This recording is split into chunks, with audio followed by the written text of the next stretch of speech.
Shalom Bapak Ibu Saudara yang kasih Tuhan, selamat pagi. Kembali kita jumpa di dalam GKK Menyapa. Mari sebelum kita baca, kita renungkan firman Tuhan, kita satukan hati, kita berdoa. Bapak di surga, terima kasih kami semua anak-anak-Mu, hamba-hamba-Mu boleh datang menghadap hadirat-Mu untuk merenungkan firman Tuhan.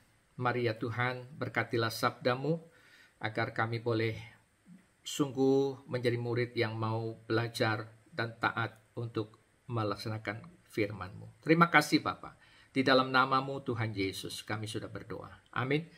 Bapak Ibu Saudara yang dikasihi Tuhan, bacaan kita pagi ini terambil dari 1 Petrus pasalnya yang keempat. 1 Petrus pasalnya yang keempat, ayat yang pertama sampai dengan yang ke-8, Saudara. Tapi kita mau melihat dari dua perikop ini sebenarnya. Hanya satu ayat saja yang kita fokuskan, yaitu ayat yang ke-8.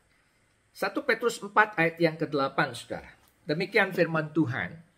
Yang terutama, kasihilah sungguh-sungguh seorang akan yang lain, sebab kasih menutupi banyak sekali dosa.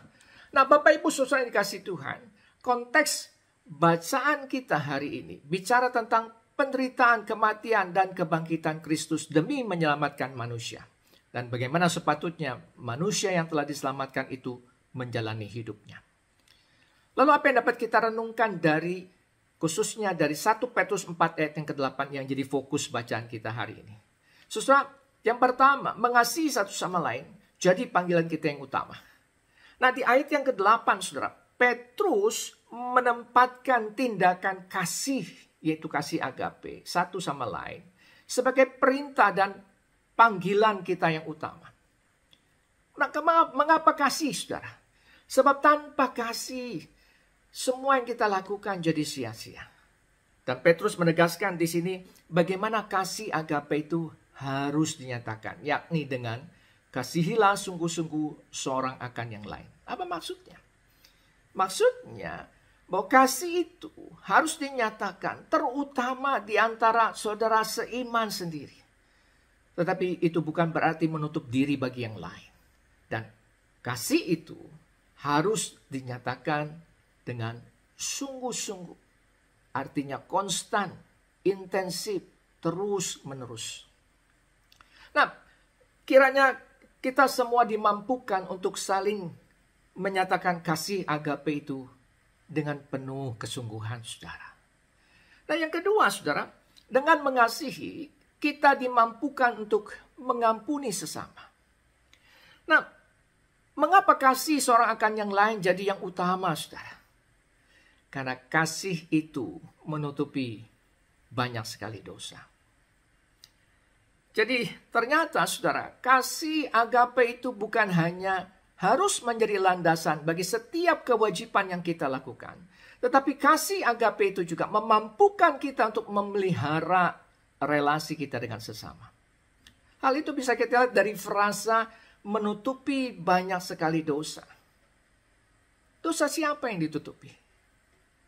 Adam Clarke, seorang penafsir, mengatakan itu tidak berarti bahwa kasih kita kepada sesama akan menyebabkan Allah mengampuni pelanggaran-pelanggaran kita.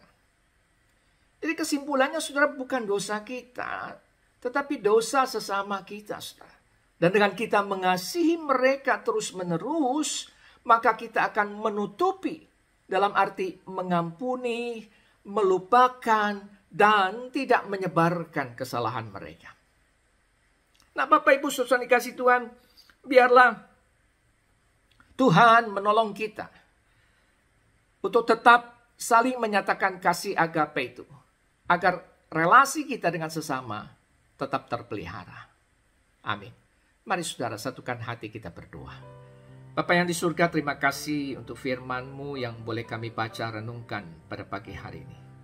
Kiranya Tuhan yang memeteraikan, dan Tuhan juga yang memampukan kami untuk menghidupi firman-Mu dalam setiap aspek kehidupan yang kami jalani hari ini dan selanjutnya. Terima kasih Bapa. Berkatilah seluruh kegiatan yang kami mau jalani hari ini. Biar tangan pimpinan dan hikmat-Mu ya Tuhan menyertai setiap kami. Di dalam nama-Mu Tuhan Yesus kami sudah berdoa. Amin. Selamat pagi, selamat beraktivitas Bapak Ibu Saudara yang kasih Tuhan. Tuhan Yesus memberkati.